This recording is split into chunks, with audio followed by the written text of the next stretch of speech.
Hello, good evening, everyone. Uh, Extremely sorry for the delay. I'll start the session now. Let me start the recording and let me know if you can see my screen. Okay, I'll share it now. Just a minute.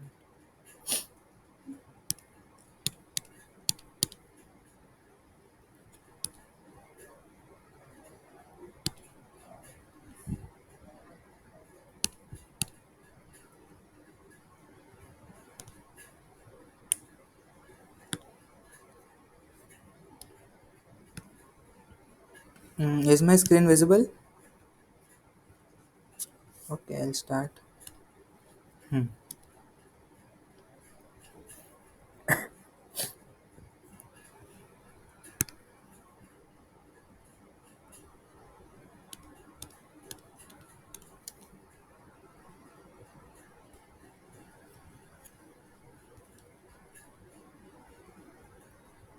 Okay.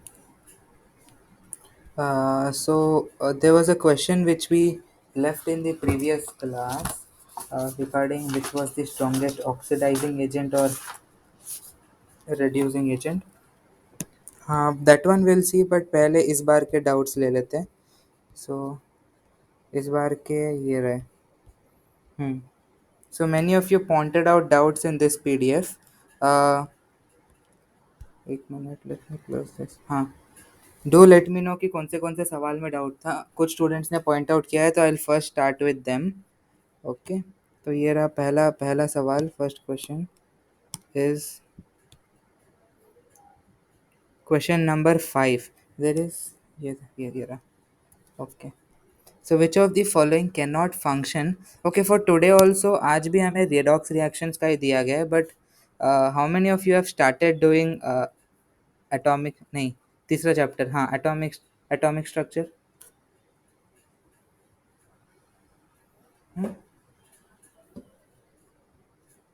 Start किया है या फिर अभी तक नहीं? Start हो गया है. ठीक है, पर मुझे आज बोला गया था redox रि. हाँ, अच्छा अच्छा, ठीक है, ओके. मैं अभी redox कवर कर देता हूँ. Right, so let me move on. Which of the following cannot function as an oxidizing agent. तो इसका ये कि अगर एक सब्सटेंस ऑक्सीडाइजिंग एजेंट के जैसे बिहेव कर रहा है, what does it mean? An oxidising agent का मतलब है which oxidises the other substance. Which oxidises the other substance, उसको कहते हैं ऑक्सीडाइजिंग एजेंट. अगर वो अदर सब्सटेंस को ऑक्सीडाइज कर रहा है तो वो खुद क्या होगा? रेड्यूस.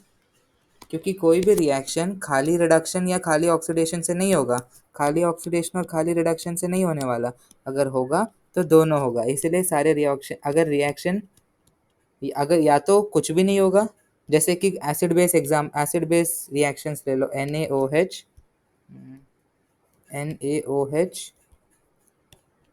प्लस H2SO4, ये क्या देगा? नहीं, सिंपल एग्जांपल लेता हूँ. NaOH plus HCl, this gives NaCl plus H2O. इसमें Na का ऑक्सीडेशन स्टेट +1 था, +1 ही है. क्लोरीन का -1 था, राइट साइड भी -1 है. हाइड्रोजन का +1 था, +1 ही है. ऑक्सीजन -2 था, -2 है. हाइड्रोजन भी +1. तो यहाँ पर no substance is going reduction, undergoing reduction. No substance is undergoing oxidation. Therefore यहाँ पर दोनों नहीं हो रहे. होगा तो दोनों होगा या फिर कोई भी नहीं होगा. ओके, सो क्योंकि an oxidising agent oxidises the other substance, तो वो खुद क्या होगा? वो खुद रेड्यूस होगा. ठीक है, एक ऑक्सीडाइजिंग एजेंट खुद रेड्यूस होता है, वैसे ही एक रेड्यूसिंग एजेंट खुद ऑक्सीडाइज होता है. खुद ऑक्सीडाइज होता है. तो यहाँ पर कौन सा सब्सटेंस पूछ रहा है? Can not function. तो कैन नॉट का मतलब क्या? इनमें से कौन से रेड्यूस नहीं हो सकते? तो यहाँ पर जो Cr2O7 2 माइनस है, इसमें क्रोमियम का ऑक्सीडेशन स्टेट क्या है? 2x plus 7 into -2 is -2. So 2x हो गया 14 -2 12x हो गया 6. यहाँ पर क्रोमियम +6 है. अब क्रोमियम और भी कम हो सकता है. हमने क्रोमियम का 0 भी देखा है, मेटल स्टेट भी देखा है, क्रोमियम का +3 भी देखा है, तो ये रेड्यूस हो सकता है. उन्होंने पूछा है कैनॉट, तो ये तो नहीं होगा. NO3 माइनस, नाइट्रोजन अपने +5 पे, नाइट्रोजन -3 भी ले सकता है. नाइट्रोजन जीरो भी ले सकता है N2 के स्टेट में जब होता है, नाइट्रोजन प्लस प्लस प्लस के स्टेट भी ले सकता है, NO2 माइनस देख लो, NO2 माइनस में नाइट्रोजन का क्या है, +3 है। ओके, सो ये सारे ऑक्सीडेशन, NO में +2 है, N2O में ये ऐसा कंपाउंड होता ही नहीं है, NO2 में प्लस N2 होता है, हाँ हाँ हाँ, N2O होता है, NO2 होता है, N2O5 होता है। N2O5 में क्या ऑक्सीडेशन स्टेट है, N double bond O O N double, यहाँ बीच में एक ऑक्सीजन, N2O4 भी होता है जो NO2 का डाइमर है। तो N2O में होता है नाइट्रोजन +1, हाँ आपके शीट में भी ये सवाल है N2O का, डाई नाइट्रोजन ऑक्साइड। N2O5 भी है, ये है N2O5, यहाँ पर 1 2 3 4, ये तो +5 है, सो दिस इज अलग। ओके, तो नाइट्रोजन +5 से भी लोअर स्टेट्स ले सकता है, इसलिए हम इसे even this can function as an oxidising agent. Sulphur zero है, सल्फर -2 ले सकता है, तो ये भी नहीं। I माइनस से कम होता ही नहीं है, minus is the least oxidation state for, minus is the lower bound for halogens. Halogens का माइनस से नीचे जाएगा ही नहीं। हैलोजेंस मतलब फ्लोरीन, क्लोरीन, ब्रोमीन और आयोडीन। हाँ, group 17, fluorine, chlorine, bromine, iodine. Fluorine तो सिर्फ F- और F0 ही होता है। क्लोरीन तो आप देखो Cl O3- भी जा सकता है, Cl O3- जो होता है +6, नहीं sorry +5, Cl O3- is +5, ClO4- is +7, ClO2 +4, Cl2O +1, ClO- +1। तो ये सब जा सकता है। ब्रोमीन भी जा सकता है, BrO3- +5, BrO- +1, और आयोडीन भी जा सकता है, IO3- +5। ठीक है, सो I- से तो कम नहीं जा सकता, और हमें क्या चाहिए था, रेड्यूस चाहिए था, -1 से तो और कम हो ही नहीं सकता। तो ये है हमारा आंसर, 26 का option A. Question number 23, in the reaction of oxalate, oxalate होता है C2O4 2-, this with permanganate MnO4- in acidic solution. Acidic solution में याद करो MnO4- कहाँ जाता था, MnO4- एसिडिक सोल्यूशन में बनता था Mn+2। बेसिक में क्या बनता था, बेसिक मतलब वीकली बेस ले लो, वीकली बेसिक में बनता था MnO2, और स्ट्रांगली बेसिक में बनता था, वीकली बेसिक या न्यूट्रल कोई भी ले सकते हो, स्ट्रांगली बेसिक में बनता था MnO4 2-। Okay, now in the reaction of in the reaction of oxalate with permanganate in acidic medium, the number of electrons involved in producing 1 mole of CO2। ये तो डायरेक्ट है कि C2O4 2-, CO2 हम ये जानते हैं कि C2O4 2- में कार्बन होता है +3। देख लेते कैसे, 2x + 4 × -2 is -2, so 2x is 6, x is 3, तो कार्बन +3, यहाँ पर कार्बन +4, हमें वो पूछ रहा है 1 मोल CO2, तो यहाँ पर आधा मोल, यानी कि एक कार्बन जो +3 में था अब +4 में जा रहा है, तो कितने इलेक्ट्रॉन का ट्रांसफर हुआ, 1 इलेक्ट्रॉन का ट्रांसफर, तो आंसर है 1। सिर्फ +3 से +4 तो 1 इलेक्ट्रॉन। ये क्लियर है क्वेश्चन, सिर्फ वन मॉलिक्यूल ऑफ CO2 पूछा है। हाँ, ये भी केयरफुल रहो कि इन्होंने 1 मॉलिक्यूल बोला है, अगर 1 मोल बोला होता तो क्या करते, मोल नहीं है मॉलिक्यूल है, एक मॉलिक्यूल को 1 इलेक्ट्रॉन, तो एक मोल को कितने electrons, Avogadro, yes right, so Avogadro number of electrons.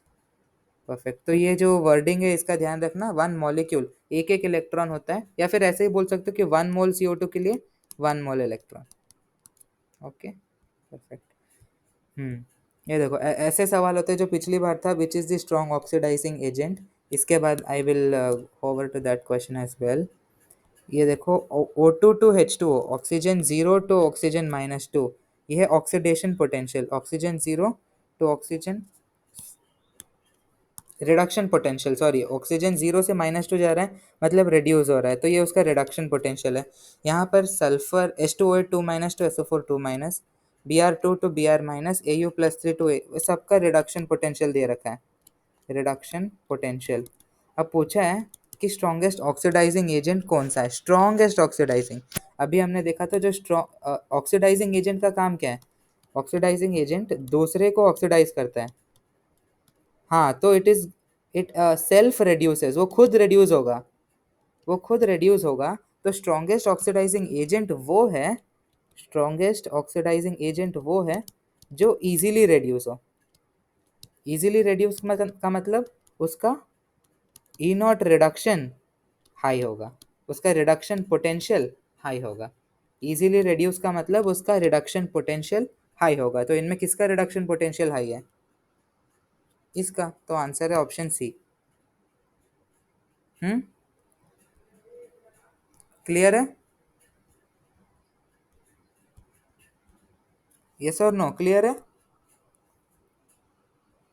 अच्छा अच्छा, ठीक है। तो मेरा एक सवाल है, अगर इतना क्लियर है तो, एंड क्वेश्चन इज कि H2OA2 2SO4 2 इसमें सल्फर का ऑक्सीडेशन स्टेट क्या है पीछे वाले में? H2OA2 में सल्फर का ऑक्सीडेशन स्टेट क्या है?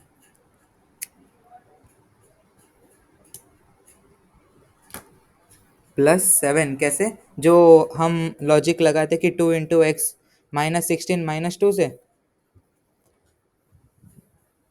हम्म, प्लस +6 क्यों?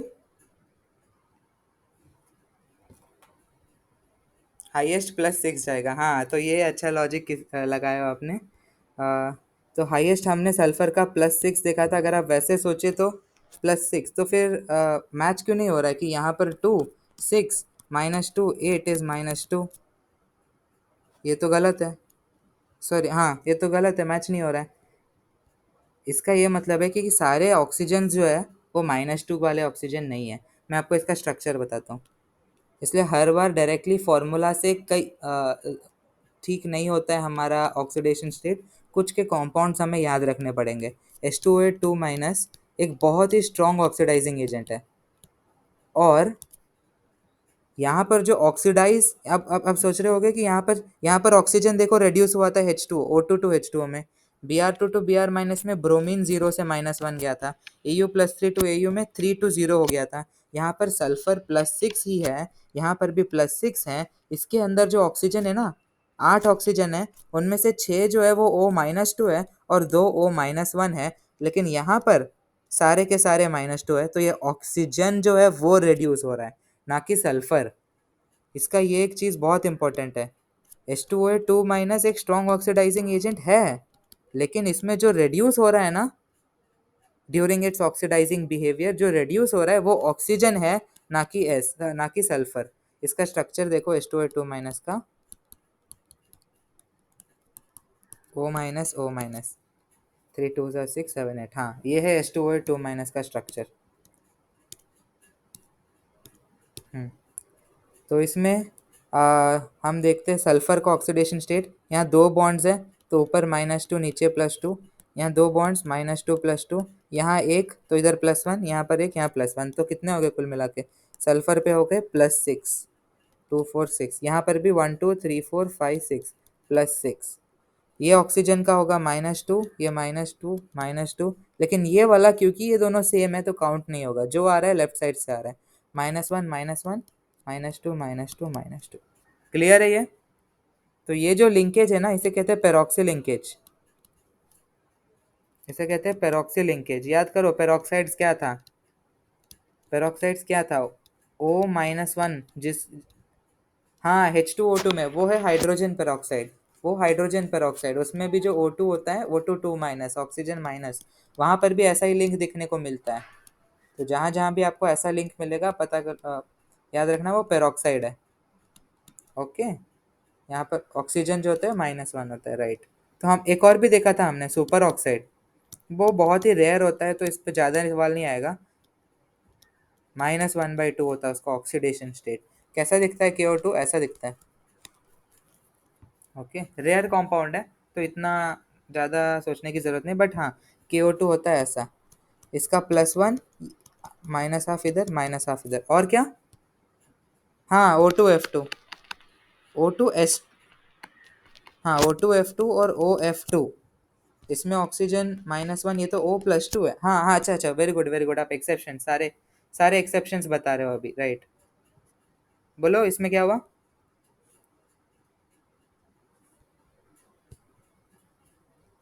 हाँ ऑक्सीजन इसमें +1। हाँ ये दो एक्सेप्शंस है। ठीक है। अभी हाँ ये वाला सवाल, consider the following reduction processes, the reducing power of metals increase in the order. Reducing power, reducing power का मतलब रिड्यूसिंग एजेंट की बात कर रहे हैं वो, किसकी रिड्यूसिंग पावर ज़्यादा है, उसकी ऑक्सीड, वो खुद जो दूसरे को रिड्यूस करता है वो खुद क्या होता है, ऑक्सीडाइज होता है। तो हमें ये देखना है कि किसका ऑक्सीडाइज, किसका ऑक्सीडेशन इजीली होता है। ऑक्सीडेशन इजीली होना मतलब, ऑक्सीडेशन इजीली होना मतलब E naught of oxidation should be high. ठीक है, E naught of oxidation should be high, that means E naught of reduction should be less. हम ज़्यादा कंफ्यूज नहीं होंगे। ई नॉट ऑफ ऑक्सीडेशन, हमें अगर रिएक्शन इजीली चाहिए तो उस रिएक्शन का ऑक्सीडेशन, उस रिएक्शन का जो पोटेंशियल होना वो हाई होना है। ठीक है, तो अगर हमें कंपेयर करना है कैल्शियम जिंक मैग्नीशियम निकल, कैल्शियम का ऑक्सीडेशन क्या होता है, कैल्शियम 2++2 इलेक्ट्रॉन्स ना, और उन्होंने उल्टा दे रखा है, उन्होंने उल्टा दे रखा है -2.87, तो ये होगा 2.87। बोलो निकल का क्या होगा, निकल +2+2 इलेक्ट्रॉन, वो कितना है, उन्होंने उल्टा दिया है -0.25, तो ये होगा 0.25। कैल्शियम कैल्शियम हो गया। मैग्नीशियम का 2, हाँ 2.36, और जिंक का 0.76 यहाँ से। ठीक है, अब बताओ कि इनमें से जिसका भी ज़्यादा है वो अच्छा ऑक्सी, वो उसका रिड्यूसिंग पावर है, मतलब वो इजीली ऑक्सीडाइज हो रहा है। तो फर्स्ट पे आएगा कैल्शियम, फिर है मैग्नीशियम, फिर है जिंक और निकल। कैल्शियम मैग्नीशियम जिंक और निकल, ऑप्शन बी। ओके, तो ऐसे देखना है हमें, कोई भी ई नॉट के वैल्यूज, आपको ये पता होना चाहिए कि कोई भी रिएक्शन अगर इजीली होना है तो उस रिएक्शन का ई नॉट जो है वो हाई होना चाहिए। बस कॉन्सेप्ट इतना ही है, पीछे दो सवाल के 21 और 22 कॉन्सेप्ट इतना ही है। पहले वाले में हम रिड्यूसिंग देख रहे थे, दूसरे वाले में हम ऑक्सीडेशन देखना चाहते हैं। ओके, और अगर एक रिएक्शन को उल्टा करो तो इसका ई नॉट का वैल्यू भी साइन बदल लेगा, अगर माइनस है तो वो प्लस बन जाएगा। ठीक है, is this clear? Right. Na2 HSO3 NaBrO3 NaBr, okay redox reaction balance. जगह यहाँ पर है,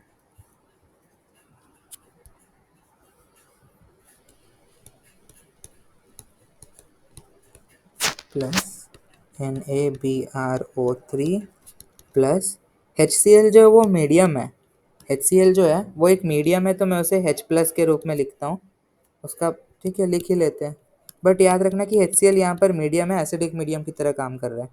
NaBr plus H3ASO4 plus NaCl। तो यहाँ पर जो मेन है हमें वो देखना है कि what are the compounds which are undergoing redox. HaSO3 में आर्सेनिक का ऑक्सीडेशन स्टेट क्या है, ये हो गया 2+1+x-6 इज 0, तो x है +3, तो यहाँ पर आर्सेनिक जो है वो +3 में। ब्रोमीन का देखो BrO3 माइनस, ब्रोमीन इज +5, वो चला गया -1 में। क्लोरीन का कोई ऑक्सीडेशन स्टेट नहीं बदल रहा।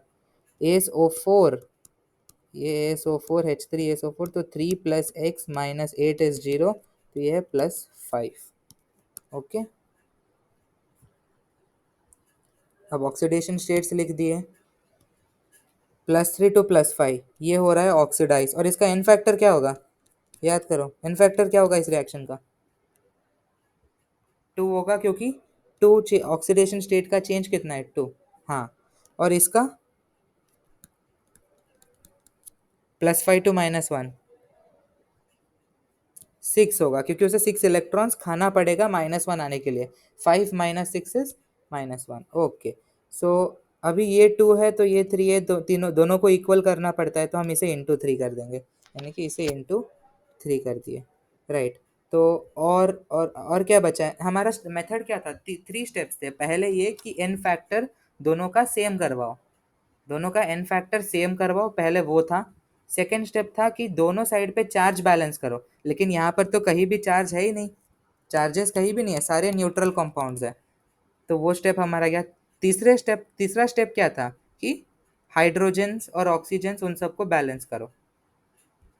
हाइड्रोजन और ऑक्सीजन बैलेंस करना है हमारा लास्ट स्टेप। तो लेफ्ट साइड पे देखो कितने हाइड्रोजन है, यहाँ से 3 हाइड्रोजन आ गए और HCl में 1 हाइड्रोजन है, तो 4 हाइड्रोजन हो गया। एक काम करते हैं, HCl को देखते ही नहीं है, HCl एसिडिक मीडियम है ना, तो उससे ज़्यादा फर्क पड़ने वाला है नहीं कि मैं HCl को जब भी डालूँ जब भी निकालूँ, सो इट्स फाइन। 3 हाइड्रोजन्स इधर है और यहाँ पर है 9 हाइड्रोजन्स, 3 3 सा 9। यहाँ पर है 3 हाइड्रोजन, तो हमें चाहिए 6 और, तो इसे 6 बना दो। लेकिन क्योंकि 6 HCl से 6 क्लोरीन भी आ रहा है, तो यहाँ पर 6 क्लोरीन डालना मत भूलना। बस ये एक अच्छा इंपॉर्टेंट स्टेप था कि हमने हाइड्रोजन को तो बैलेंस कर लिया लेकिन क्लोरीन के बारे में भूल गए, ऐसा मत करना। ओके, तो 6 HCl किया तो 6 NaCl भी कर देना। क्वेश्चन क्लियर है?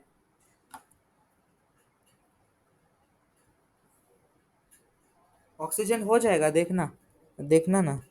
हाँ मतलब दोनों में से कोई भी एक देख सकते हो, हाइड्रोजन भी देखो ऑक्सीजन भी देखो, किसी एक को देखोगे तो अपने आप हो जाएगा। चेक करके बता, चेक भी कर सकते हो आप। अभी देखो यहाँ पर ऑक्सीजन हो गया 9, इस तरफ है 3, 9 3 12, इधर देखो 12 12। तो आप किसी इससे भी कर सकते हो, आपको अगर ऑक्सीजन से बैलेंसिंग करना है तो आप वैसे करो, हाइड्रोजन से करना है तो वैसे करो, दोनों से सेम ही आएगा। ओके हाँ, तो इसका आंसर क्या था, पूछ रहा था एक्स वाई और जेड, तो हमारा एक्स आया 3 1 और 6, ये रहा। ठीक है, ये वाला MnO4 minus plus C2O4 2 minus इन एसिडिक मीडियम। वैसे एक इंपॉर्टेंट चीज़ जो आपको याद रखना है, ये वाला जो आपने अभी देखा ये तो आपको याद रह ही जाएगा कि H2OH 2 माइनस में ऑक्सीजन जो है वो रिड्यूस होता है, ना कि सल्फर। दूसरी बात ये कि H2OH 2 माइनस का E0 वैल्यू देखो कितना हाई है। अगर आपने टेबल तब NCERT में जो टेबल वो देखा होगा, वहाँ पर MnO4 का माइनस का पता है कितना है, MnO4 माइनस 2 Mn+2 1.5 के आसपास है। वही Cr2O7 2 माइनस का क्रोमियम+3 उसका 1.3 के पास है। जबकि MnO4 माइनस और Cr2O7 2 माइनस अच्छे ऑक्सीडाइजिंग एजेंट्स है। ज़्यादातर रिएक्शंस में आपने देखा होगा कि count the number of moles of MnO4 minus required to completely oxidize so and so compound, तो हम इन दोनों चीज़ों को ज़्यादा यूज़ करते हैं। लेकिन फिर भी इनका वैल्यू कितना है, 1.5 1.3, और यहाँ पर क्या देख रहे हैं हम, 2.05। इसका मतलब this is a very strong oxidising agent. ठीक है, तो कभी भी H2O2 माइनस अगर देख रहे हो अगली बार से, तो ये एक चीज मन में रखना कि it is a very strong oxidising agent. ये कुछ जनरल चीज़ है जो आपको केमिस्ट्री के किसी भी मतलब कभी भी ज़रूरत पड़ सकता है। आप आगे जाके एक रिएक्शन देखोगे, सपोज एग्जाम में एक टेस्ट में क्वेश्चन पूछ लिया, अभी नहीं बाद में कभी, Fe+2 plus H2O2 minus this was giving rise to a green colour compound, तो आप सोच रहे होगे कि ये रिएक्शन क्या है, ये तो हमें कभी पढ़ा ही नहीं। लेकिन H2O2 माइनस आपको अभी से पता होना चाहिए कि it is a very strong oxidising agent, और वो Fe+2 को Fe+3 में ऑक्सीडाइज कर देगा, which is a green colour compound. Fe+3 green ही होता है ना, या येलो?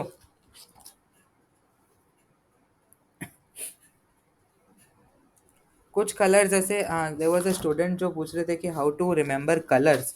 कलर्स नहीं, कलर्स का कारण क्या है, कलर्स ऐसे क्यों होते कलर्स Copper+2, इसका रीज़न तो जो है वो कोऑर्डिनेशन कंपाउंड्स में बताएंगे कि ट्रांजिशन हो रहा है इलेक्ट्रॉन्स के बीच में, इसलिए इस तरह का कलर है। बट किसका क्या कलर है ये तो एक्सपेरिमेंटली ऑब्जर्व्ड होता है स्पेक्ट्रोमीटर में, वो कलर का जो भी वेवलेंथ होता है वो कंपेयर करके एक्सपेरिमेंटली बताते हैं। लेकिन हम कुछ कुछ चीज़ें याद रख सकते हैं, जैसे Copper+2 के जो भी कंपाउंड्स होते हैं वो मोस्टली ब्लू या फिर ग्रीन टाइप के होते हैं। ओके, Fe+3 का जो कंपाउंड है येलो येलो होता है, हाँ, Fe+3 इज येलो। क्रोमियम+3 ग्रीन होता है, क्रोमियम+3 ग्रीन। Zn+2 वाले कॉम्पाउंड्स इन जनरल कलरलेस होते हैं। तो अगर ये 4 5 चीज़ ऐसे याद रखो, या जो भी आप फ्यूचर में क्वेश्चन देख रहे हो, तो क्वेश्चन को बस सॉल्व करना मत सोचो, ऐसे छोटे मोटे चीज़ भी सीखते रहो बीच बीच में कि हाँ इसका कलर ये हो रहा है, Copper+2 ब्लू या फिर ग्रीन। CuSO4 जो होता है वो उसका कलर होता है ब्लू, Copper+2, लेकिन जो कॉपर ऑक्साइड है उसका कलर होता है ग्रीन।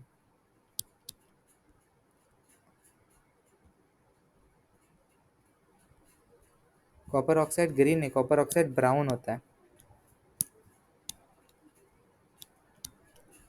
थोड़ा सा ग्रीन थोड़ा सा brown, but most of the compounds Cu+2 का ब्लू और ग्रीन के बीच में होगा। Zn+2 colourless, Chromium+3 green, Fe+3 yellow. Yes,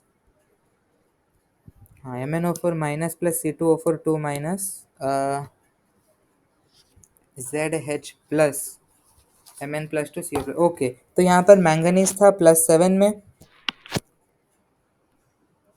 manganese +7, manganese +2 बन गया, यानी कि इसका एन फैक्टर हो गया 5। यहाँ पर था कार्बन +3 में, चला गया कार्बन +4 को, तो इसका एन फैक्टर क्या हुआ? एन फैक्टर 1 हुआ। कंपाउंड देखो, C2O4 2 माइनस, कितने कार्बन है? 2 कार्बन है, हर कार्बन का 1 है, तो 2 होगा। नंबर ऑफ कार्बन मत भूलना, तो इसका होगा 2। तो अभी क्योंकि हमें एन फैक्टर सेम करना है, तो इसे इंटू 2 करेंगे, इसे इंटू 5 करेंगे, लिखते हैं। तो ये बनेगा MnO4 minus C2O4 2 minus H plus यार मीडियम है तो उसे रखते हैं, इधर रखते हैं, Mn+2 प्लस CO2। तो हमने क्या किया, इसको इंटू 2 कर दिया, इसे इंटू 5 किया, तो ये क्या होगा? 10 हो जाएगा ये, क्योंकि लेफ्ट साइड 10 कार्बन है तो 10 हो गया। अभी अभी हमें पहला स्टेप तो कंप्लीट हो गया कि एन फैक्टर बैलेंस कर दिया। अभी हमें चार्ज बैलेंस करना है। लेफ्ट साइड कितना चार्ज है? -2 -10, तो -12 है। राइट साइड +4 है, तो -12 को +4 लाने के लिए लेफ्ट साइड 16H+ ऐड करना पड़ेगा। अभी है, या तो हाइड्रोजन बैलेंस करो, ऑक्सीजन बैलेंस करो, कुछ भी कर सकते हो। अगर हमने ऑक्सीजन करने का सोचा तो यहाँ पर है 8 ऑक्सीजन, और यहाँ से आगे 20 ऑक्सीजन, तो ये कुल मिला के हो गए 28 लेफ्ट हैंड साइड पे। राइट हैंड साइड पे 20 ही है, तो हमें और 8 चाहिए, तो कैसे मिलेगा? 8H2O, खत्म। तो पूछा है एक्स वाई जेड क्या है, हमारा एक्स है 2, 5 और 16। ओके, क्लियर है क्वेश्चन? 3 स्टेप्स। पहला स्टेप एन फैक्टर बैलेंस, दूसरे स्टेप चार्ज बैलेंस, तीसरा स्टेप हाइड्रोजन या फिर ऑक्सीजन बैलेंस। ओके, इससे हो जाएगा। क्या चीज़? CO2, अच्छा 2Y, वो वो तो देखो आप, मतलब हाँ, वो ऐसा करना कंपलसरी नहीं है। 2Y, अच्छा आप बोल रहे हो कि Y एक कंपाउंड है? नहीं, Y कंपाउंड का हिस्सा नहीं है, वो कोएफिशिएंट है। Y तो बोल रहे हैं 2Y आ रहा है,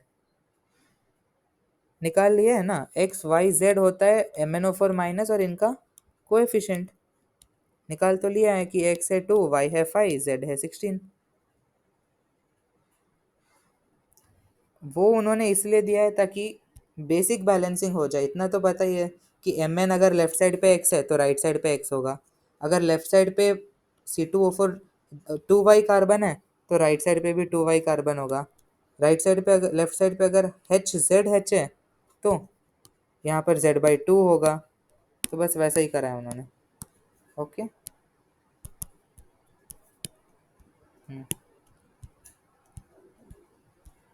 एक मिनट।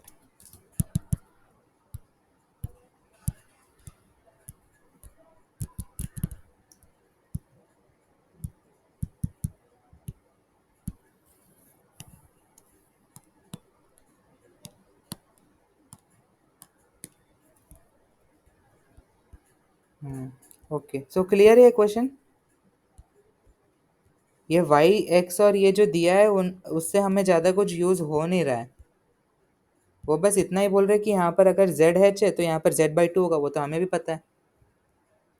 ठीक है, हाँ हाँ, ये वाला क्वेश्चन, ये अच्छा क्वेश्चन है। In order to oxidize mixture of 1 mole of each of this in acidic medium, the total number of moles of KMnO4 required.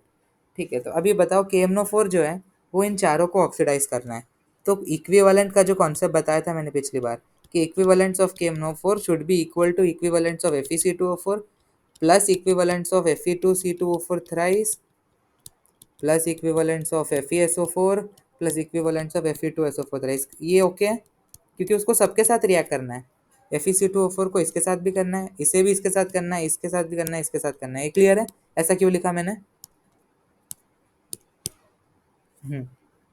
तो अभी एन फैक्टर निकालना है। इक्विवेलेंट का कॉन्सेप्ट यही था ना कि अगर दो सब्सटेंस एक दूसरे से रिएक्ट कर रहे हैं, तो इक्विवेलेंस ऑफ एक substance is equal to equivalent of दूसरा सब्सटेंस। लेकिन यहाँ पर ये चारों के चारों KMnO4 के साथ रिएक्ट कर रहे हैं, तो equivalence of KMnO4 is equal to right hand side पे ये चारों के चारों। अब इक्विवेलेंस का फॉर्मूला क्या है, number of moles into x factor या एन फैक्टर, आप जो भी बोलते हो उसे, ओके, एन फैक्टर। तो अभी एन फैक्टर कितना है वो निकालना है। KMnO4 माइनस का एसिडिक मीडियम में एन फैक्टर तो हम जानते हैं कि वो 5 है, इसका एन फैक्टर है 5। FeC2O4 का एन फैक्टर क्या होगा, FeC2O4 जब ऑक्सीडाइज होगा, ये जो आयरन है +2 है, क्यों, क्योंकि C2O4 2 माइनस -2 है, तो आयरन +2 से +3 चले जाएगा और C2O4 2 माइनस CO2 बन जाएगा। आयरन +2 का +3 जाना होता है 1 इलेक्ट्रॉन का लीव होना, और C2O4 2 माइनस का CO2 बनना होता है 2 इलेक्ट्रॉन्स का लीव होना, क्यों, क्योंकि कार्बन +3 से +4 जाएगा, लेकिन 2 कार्बन है इसलिए -2, तो टोटल इन फैक्टर कितना हुआ 3, तो इसका इन फैक्टर है 3। Fe2C2O4 थ्राइस का भी निकालते हैं, Fe2C2O4 थ्राइस, इसमें आयरन का क्या है +3, कार्बन का है +3, आयरन ऑलरेडी +3 पे तो और नहीं जाएगा ऊपर, ये जो C2O4 2 माइनस है वो बन जाएगा CO2। तो बताओ अभी इसका एन फैक्टर कितना है, कार्बन +3 तो ये है 1, लेकिन कितने कार्बन है 2 इंटू 3 6 कार्बन है, तो इसका एन फैक्टर हो गया 6। FeSO4, FeSO4 में जो आयरन है वो है +2, जो सल्फर है SO4 -2 में सल्फर है +6, ये और ऑक्सीडाइज तो नहीं होगा, तो जो आयरन है सिर्फ वही ऑक्सीडाइज होगा, तो इसका एन फैक्टर है 1। Fe2SO4 थ्राइस का देखते हैं, Fe2SO4 थ्राइस, इसमें जो आयरन है वो है +3, सल्फर है SO4 -2, तो सल्फर +6, ना ही ये ऑक्सीडाइज होगा ना ये ऑक्सीडाइज होगा, तो इसका एन फैक्टर है 0, मतलब ये रिएक्शन में पार्ट ही नहीं ले रहा है। तो अभी नंबर ऑफ मोल्स बोला है कि 1 मोल ऑफ ईच ऑफ ये चारों, हमें ढूंढना है number of moles of KMnO4, तो n into 5 is 3 into 1 plus 6 into 1 plus 1 into 1, तो 3 6 9 10 हो गया, इस तरफ 5n, n हो गया 2। Is this clear?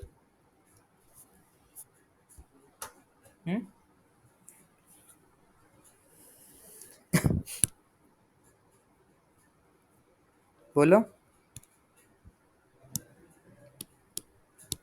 Hello, is this clear, is this question clear, या फिर से समझाऊं? कॉन्सेप्ट तो याद है ना इक्विवेलेंट्स का, इक्विवेलेंट्स का कॉन्सेप्ट याद है, concept of equivalent, yes no बोलोगे तो पता चलेगा, नहीं याद है, ठीक है।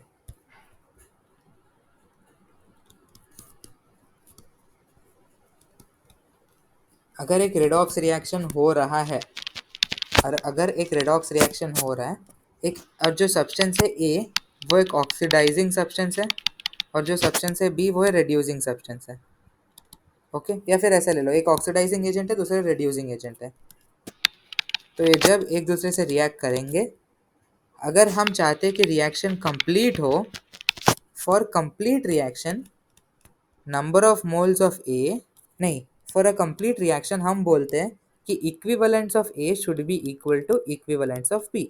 बस इतना ही है कि एक रेडॉक्स रिएक्शन के लिए जिसमें ए और बी एक दूसरे से रिएक्ट कर रहे हैं, अगर हम चाहे कि रिएक्शन कंप्लीट हो, तब equivalents of A should be equal to equivalents of B, और इक्विवेलेंट का फॉर्मूला है number of moles into n factor. तो number of moles of A into n factor of A should be equal to number of moles of B into n factor of B। बस यही है concept, ये है concept of equivalent. लेकिन यहाँ पर हम क्या चाहते हैं कि to oxidize a mixture of 1 mole of ये, अगर पूछा होता सिर्फ FeC2O4 और KMnO4 का रिएक्शन हो रहा है, अगर पूछा होता कि सिर्फ FeC2O4 और KMnO4 का रिएक्शन हो रहा है, इसका 1 मोल दिया है तो इसका कितना लेना पड़ेगा, हम ये जानते हैं कि MnO4 माइनस Mn+2 बनता है, तो इसका एन फैक्टर है 5।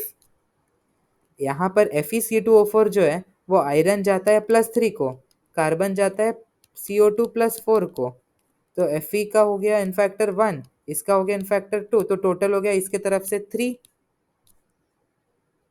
तो इसके अगर हम इक्विवेलेंट का कॉन्सेप्ट लगाए तो FeC2O4 का नंबर ऑफ मोल्स है 1 इंटू, सेम कॉन्सेप्ट इधर लगाते हैं, ए हो गया हमारा FeC2O4, बी हो गया हमारा KMnO4। तो नंबर ऑफ मोल्स है 1 इंटू एन फैक्टर है 3 इंटू नंबर ऑफ मोल्स है n इंटू एन फैक्टर है 5, तो n आ गया 3/5।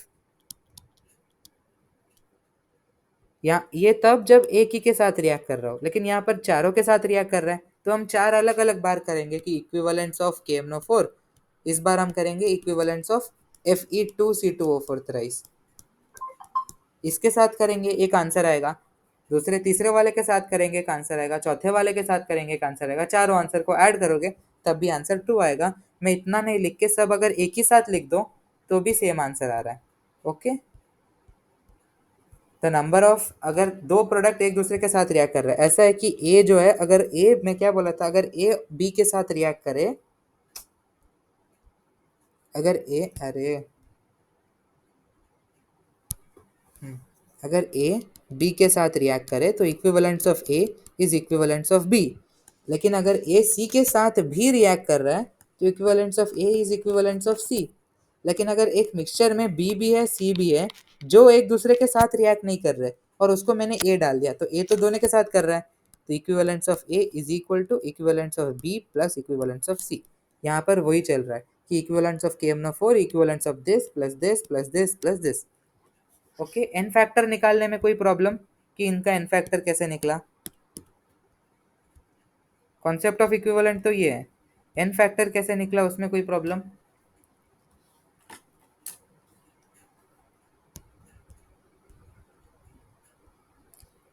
प्रॉब्लम है कौन से वाले में,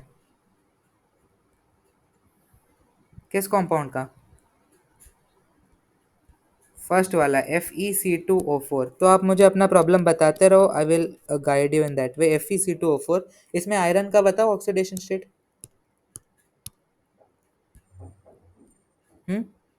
आयरन का ऑक्सीडेशन स्टेट क्या है?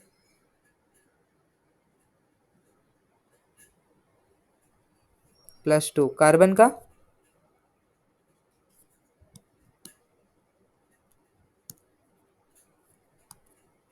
ये जो है ये C2O4 2- होता है, -2 होता है कॉम्पाउंड ऑक्सलेट, इसीलिए कार्बन का, आयरन का हो गया +2। लेकिन C2O4 2- जो है, इसमें कार्बन का क्या होगा? 2x - 8 इज -2, 2x हो गया 6, x है +3। जब आप इसे ऑक्सीडाइज करोगे तो ये क्या बन जाएगा? Fe+3 और CO2 बन जाएगा, सब अपने अपने मैक्सिमम स्टेट में चले गए। तो ये आयरन क्या हो रहा है? आयरन टू आयरन +3, एक इलेक्ट्रॉन का लूज करना। आयरन +2 टू आयरन +3 मतलब एक इलेक्ट्रॉन का लूज करना, इसीलिए पॉजिटिव चार्ज एक बढ़ गया। यहाँ पर कार्बन +3 टू कार्बन +4 मतलब एक इलेक्ट्रॉन का लूज करना, लेकिन यहाँ पर दो कार्बन है इसलिए दो इलेक्ट्रॉन का लूज करना। तो कितना इलेक्ट्रॉन लूज हो रहा है टोटल? 3 इलेक्ट्रॉन का लूज हो रहा है, तो एन फैक्टर हो गया 3। क्लियर है? ओके, सो नेक्स्ट क्वेश्चन, इसका आंसर गलत दिया है, 3 दिया है शायद, इसका आंसर नहीं है, 6 होगा। How many electrons are involve in the following redox reaction Cr2O7 2- plus Fe+2। इसको मैं क्लियर कर रहा हूँ।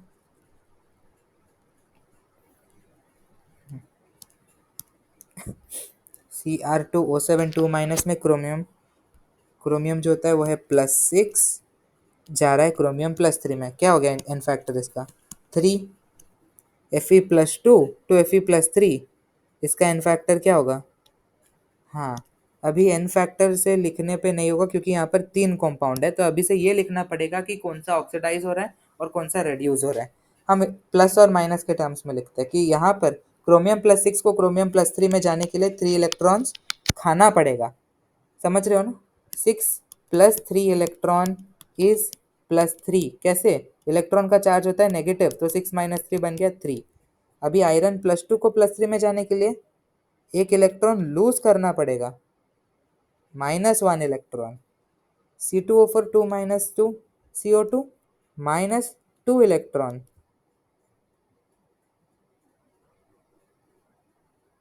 Is this fine?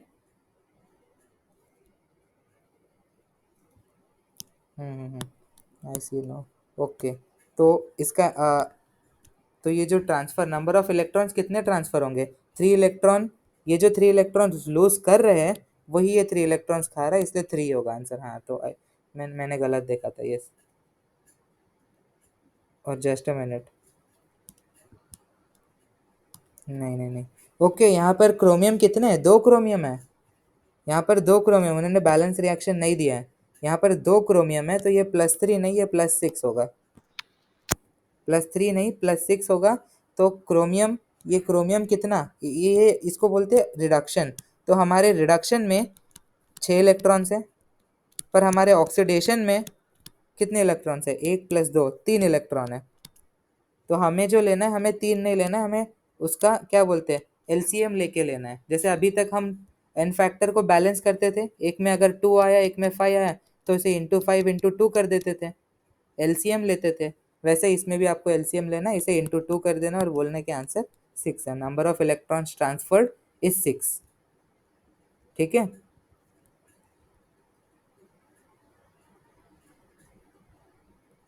आपको एलसीएम लेना है, रिडक्शन में जितने इलेक्ट्रॉन्स इन्वॉल्व हो रहे हैं और ऑक्सीडेशन में 6 और 3 है, तो आप उसका एलसीएम लोगे, लीस्ट कॉमन मल्टीपल। हम वही तो करते आ रहे थे अभी तक बैलेंस करने के लिए। इसका 6 था, इसका 3 था, तो हम क्या कर देते थे, 3 वाले को × 2 कर देते थे एन फैक्टर में। MnO4 माइनस और C2O4 2 माइनस का रिएक्शन था ना, नहीं हाँ MnO4 माइनस और C2O4 2 माइनस, जो CO2 बना रहा था और Mn+2 बना रहा था। हमने कहा कि इसका एन फैक्टर 5 है, इसका 2 है, तो इसे × 5 कर दो, इसे × 2 कर दो। तो मैं वही बोल रहा हूँ कि हम एलसीएम लेते थे हर बार, ताकि दोनों को इक्वल कर ले। तो यहाँ पर भी हमें एलसीएम लेना है, और एलसीएम में कैसे लोगे, 6 और 3 का एलसीएम क्या है, 6, तो इसलिए इसका आंसर होगा 6। 3 दिया है शायद, की में 3 दिया है, गलत है।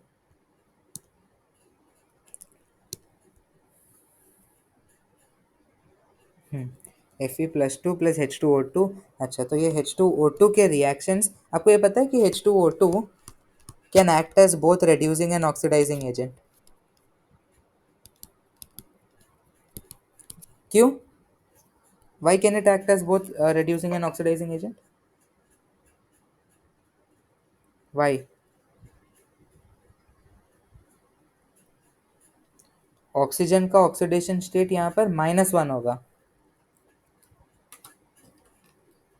तो वो -2 में भी जा सकता है और 0 पे भी जा सकता है। अगर 0 पे गया मतलब वो खुद ऑक्सीडाइज हो रहा है, यानी कि वो एक रेड्यूसिंग एजेंट है। लिख के दिखाता हूँ। अगर H2O2 में जो ऑक्सीजन है उसका ऑक्सीडेशन स्टेट -1 है, तो अगर इसे O2 बना दे तो ये क्या हो रहा है, ऑक्सीडाइज हो रहा है।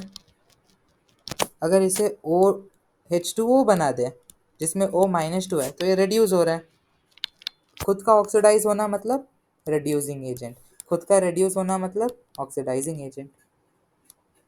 और एक चीज़ ये कि H2O2 can act as oxidizing and reducing in both medium, acidic medium में भी और बेसिक मीडियम में भी। मेरे पास अभी H2O2 हाइड्रोजन का NCERT नहीं है। हाइड्रोजन का NCERT, अगर आपके पास अभी NCERT हो तो आप जल्दी से पन्ने पन्ने टर्न करो, turn your pages, you will find hydrogen का जो चैप्टर होगा उसमें लास्ट पेज पे H2O2 के कुछ रिएक्शंस दे रखे हैं जेई में। हाँ हाँ, वही सवाल है, डायरेक्टली वही पूछ लिया है उन्हीं में से। पर फिर भी हम इसके बगैर भी हम आंसर कर सकते हैं, बट हाँ एक बार वो H2O2 वाले रिएक्शंस देख लो। और ये वाला देखो, in basic medium what do you expect, Fe+2 को क्या ही कर सकता है, वो ऑक्सीडाइज ही करेगा। +2 है तो +3 जाना चाहेगा, तो आयरन जो होगा वो +3 में जाएगा।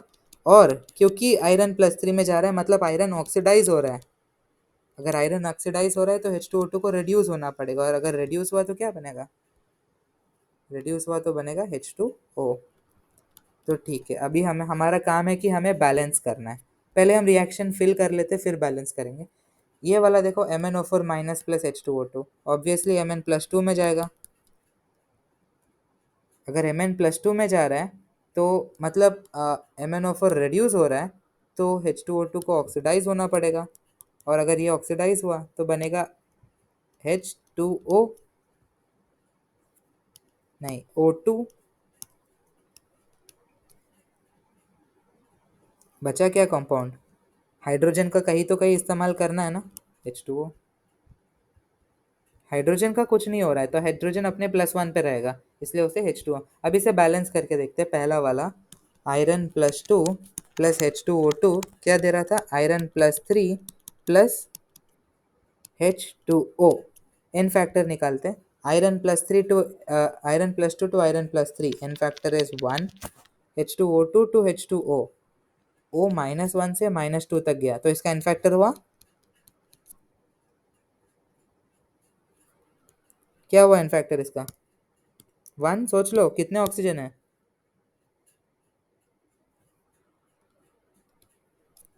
हाँ 2 ऑक्सीजन है, हर एक का 1 हुआ तो 2 होगा, लेकिन यहाँ पर मैं 2 डालना पड़ेगा मुझे क्योंकि मेरे को ऑक्सीजन का बैलेंस करना है। ओके, यहाँ पर -1 से -2, लेकिन क्योंकि यहाँ पर 2 ऑक्सीजन है तो एन फैक्टर होगा 2। अब इसका 1 है, इसका 2 है, तो मुझे इस पहले एन फैक्टर बैलेंस करना पड़ेगा, तो इसे इंटू 2 कर दो, एलसीएम निकाल रहे हैं, मतलब इसे इंटू 2 कर दो। अभी चार्ज बैलेंस करते हैं। लेफ्ट साइड पे कितने हैं, कितना चार्ज है, 4 प्लस, राइट साइड पे 6 प्लस। अगर हमें चार्ज को बैलेंस करना है तो लेफ्ट साइड पे 2H प्लस ऐड करना पड़ेगा। अच्छा, बोला है बेसिक मीडियम, ये देखो बोला है बेसिक मीडियम। अगर मीडियम बेसिक है तो आप H प्लस ऐड नहीं कर सकते, आपको OH माइनस ऐड करना पड़ेगा। और क्योंकि हम नेगेटिव चार्ज ऐड कर रहे हैं तो उसे राइट साइड पे ऐड कर दो। क्लियर है कि अगर एसिडिक होता तो मैं लेफ्ट साइड पे ऐड करता, बेसिक है इसलिए मैं राइट साइड पे ऐड कर रहा हूँ। ये क्लियर है, हाँ। तो 2Fe+2 plus H2O2 is 2Fe+3 plus 2H2O plus 2H minus. अभी ये कचरा हटाते हैं और लास्ट स्टेप जो था हमारा वो है ऑक्सीजन का बैलेंसिंग या हाइड्रोजन का बैलेंसिंग। यहाँ पर हाइड्रोजन 2 है, यहाँ पर है 2 2 4 प्लस 2 6 और 6 हाइड्रोजन है, तो हमें चाहिए 4 हाइड्रोजन और, यानी कि इस तरफ 2H2O ऐड करना पड़ेगा। पर 2H2O को ऐड करना मतलब ये तो कैंसिल हो गया राइट और लेफ्ट हैंड साइड पे, बचा क्या, Fe+2 plus H2O2 giving rise to 2FeH2 giving 2Fe+3 plus 2OH minus. ये हमारा फाइनल आंसर। तो हमारा x हो गया, x और y क्या पूछ रहा है finally, sum of stoichiometric coefficients x y, ये ठीक है। तो हमारे राइट साइड से यहाँ हो गया 2,2, ये 2Fe+3 और 2OH माइनस आ रहा है। OH माइनस में भी ऑक्सीजन -2 में ही है, सो देर इज नो इश्यू। दूसरे वाले में MnO4 minus plus 6H plus plus H2O2, इसे बैलेंस करते हैं। MnO4 माइनस प्लस H2O2 क्या दे रहा था, Mn+2, और जो H2O2 है वो ऑक्सीडाइज होकर O2 जाएगा। मीडियम कौन सा है, मीडियम है, इस बार मीडियम है एसिडिक मीडियम, ठीक है। इसका एन फैक्टर 5, इसका एन फैक्टर जल्दी, इसका -1 है, ये है 0, फिर से 1 का चेंज, लेकिन इस बार भी 2 है तो 2। तो यहाँ पर मल्टीप्लाई करेंगे लेफ्ट साइड से 2, इसे करेंगे इंटू 5, इसे करेंगे इंटू 2, एलसीएम निकाल रहे हैं, तो ये हो गया 2, ये हो गया 5, राइट। चार्ज बैलेंस करो, लेफ्ट साइड पे क्या चार्ज है, ये जो है ये चार्ज नहीं है, ये ऑक्सीडेशन स्टेट लिखा था मैंने, तो इससे कंफ्यूज नहीं होना। चार्ज क्या है लेफ्ट साइड, 2MnO4 माइनस, तो -2 चार्ज है, राइट साइड पे +4 चार्ज है, और क्योंकि मीडियम एसिडिक है मुझे लेफ्ट साइड पे 6H प्लस ऐड करना पड़ेगा ताकि -2 + 6 +4 बन जाए। अब चार्ज भी बैलेंस हो गया, हाइड्रोजन बैलेंस करते हैं। लेफ्ट साइड पे कितना हाइड्रोजन, 5 2 10 + 6 16 हाइड्रोजन, राइट साइड पे हाइड्रोजन है ही नहीं तो 8H2O डाल दो, खत्म। हम्म? तो यहाँ पर क्या बन गया, 2 5 8, और पहले था 2 2, सम पूछ रहा है तो 2 + 2 + 2 + 5 + 8 6 11 19। Okay.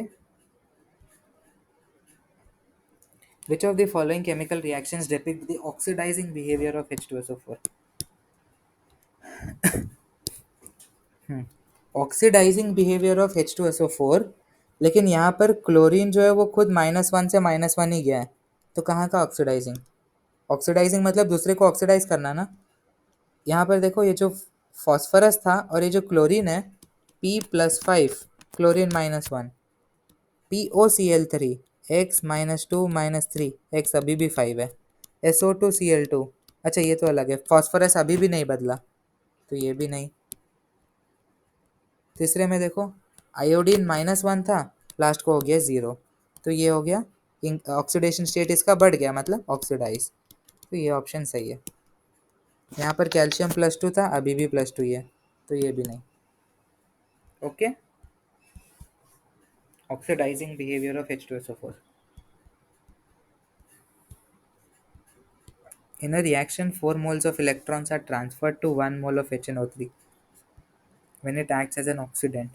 अच्छा, तो 1 मोल HNO3 अगर 4 इलेक्ट्रॉन खाया तो क्या होगा, यही पूछ रहा है। What is the possible product? Nitrogen इसमें NO3 माइनस का क्या ऑक्सीडेशन स्टेट है? नाइट्रोजन का क्या ऑक्सीडेशन स्टेट है? HNO3 तो आपको पता है ना, HNO3 +1 +x -6 इज 0, x है मेरा +5। तो जो +5 है, अगर 4 इलेक्ट्रॉन खाएगा तो नाइट्रोजन +1 बन जाएगा। तो हमें बस यही चेक करना है कि कौन से कॉम्पाउंड में नाइट्रोजन +1 है। इसमें 0 है, इसमें है +1, इसमें है नहीं, इसमें है +4, इसमें है +1 और इसमें है प्लस, इसमें है -3। तो ये होगा आंसर। ओके, एक minute. Which of the following can act as oxidant and reductant. बस यही है कि वो अगर वो ऑक्सीडेंट की तरह एक्ट कर रहा है, मतलब वो खुद रेड्यूस हो सकता है, और अगर वो रिडक्टेंट की तरह एक्ट कर रहा है, मतलब वो खुद ऑक्सीडाइज हो सकता है। तो बस क्वेश्चन ये है कि वो खुद ऑक्सीडाइज भी हो सकता है, खुद रेड्यूस भी हो सकता है। इसका मतलब उसका ऑक्सीडेशन स्टेट लीस्ट या फिर मैक्सिमम नहीं होगा, किसी बीच वाले का होगा। यहाँ सल्फर देखो -2 में है, उसके लीस्ट में। यहाँ सल्फर देखो +6 पे, उसके हाईएस्ट पे। तो ये दोनों नहीं हो सकते। H2O2 वो -1 पे, तो ये हो जाएगा। F2 अपने 0 पे है, जो उसका मैक्सिमम है। फ्लोरीन या तो 0 होगा, फ्लोरीन या तो -1 होगा। वो ClO3 माइनस जैसे कॉम्पाउंड्स नहीं बनाता, तो ये भी नहीं। आंसर है H2O2। Okay, next.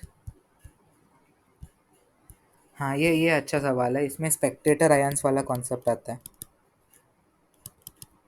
इसका दो मेथड है, आपको जो ये वाला आई डू एट लास्ट, पहले बाकी के हो जाए। हाँ, इन दी फॉलोइंग रिएक्शन आयरन क्या था, +3 था, सल्फर -2 है, आयरन +2 बन गया, सल्फर अपना 0 बन गया।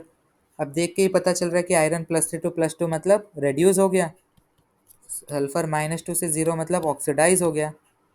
और ऑक्सीडाइज होना रेड्यूसिंग एजेंट का काम है, रेड्यूस होना ऑक्सीडाइजिंग एजेंट का काम है। तो यहाँ पर ऑक्सीडाइजिंग एजेंट कौन सा है?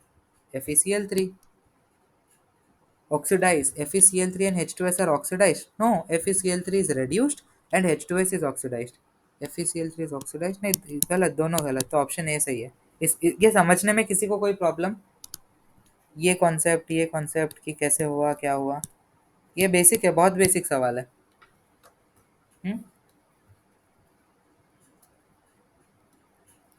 नहीं ना, ठीक है। How many electrons should H2H4 liberate so that the new compound X show oxidation state of this? H2H4 का ऑक्सीडेशन स्टेट बताओ x का। 2x + 4 × 1 is 0। x यहाँ पर -2 में। अब बता ये रहा कि -2 को जाके -½ देना है, मतलब क्या होगा इन फैक्टर इसका? 2 - ½ 3/2। लेकिन क्योंकि 2x है तो 3/2 × 2 3।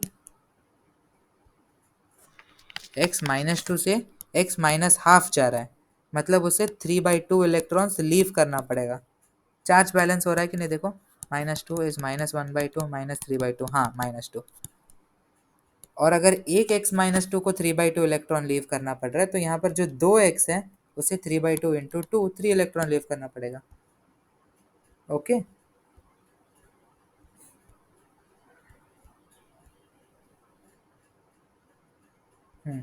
या विच of the following is not a redox change? Not. पहले वाले में H2S सल्फर -2 पे, सल्फर +4 पे, फाइनली सल्फर 0 हो गया। ऑक्सीडेशन स्टेट बदल रहा है, बस ऐसे ही मैं बोल दो कि ये रिडॉक्स है। अगर ऑक्सीडेशन स्टेट बदल रहा है तो वो रिडॉक्स है। नेक्स्ट पे आओ, बेरियम +2, ऑक्सीजन -2, यहाँ ऑक्सीजन 0, यहाँ बेरियम BaO2। ये क्या है, बताओ ये क्या है? BaO2 क्या है? BaO में ये एक ऑक्साइड था, ये क्या है? BaO2 क्या है? BaO2 में Ba का क्या होगा ऑक्सीडेशन स्टेट? नहीं नहीं, वैसा नहीं। मैं बोल रहा हूँ कि BaO2 में ऑक्सीजन का ऑक्सीडाइजिंग एजेंट क्या, ऑक्सीजन का ऑक्सीडेशन नंबर क्या होगा? -2, -1, क्योंकि सारे अल्कलीन अर्थ मेटल्स का ऑक्सीडेशन नंबर कंबाइंड स्टेट में +2 ही होता है। तो बेरियम +2 ही रहेगा, ऑक्सीजन को -1 बनना पड़ेगा। और याद करो ये भी एक पेरोक्साइड कंपाउंड है। ओके, तो ये इसका ऑक्सीडेशन स्टेट -1 हो गया, तो यहाँ पर भी बदल रहा है, तो ये भी रिडॉक्स है। BaO2 फिर से एक पेरोक्साइड ले लिया, आ, और यहाँ पर H2O2। अच्छा, तो ये देखो, BaO2 plus H2SO4 is BaSO4 plus H2O2। ये तो ये वाला रिएक्शन हो गया, क्या बोलते हैं, डिस्प्लेसमेंट रिएक्शन। बस बेरियम को लेके H2 से बदल दिया, और दोनों का ही चार्ज +2 है। H2 का होता है +2, मतलब एक H का होता है 2 ना। तो यहाँ पर भी H2O2, O2 2 minus, O2 2 minus यहाँ पर भी था। तो यहाँ पर कोई भी चेंज नहीं हो रहा है।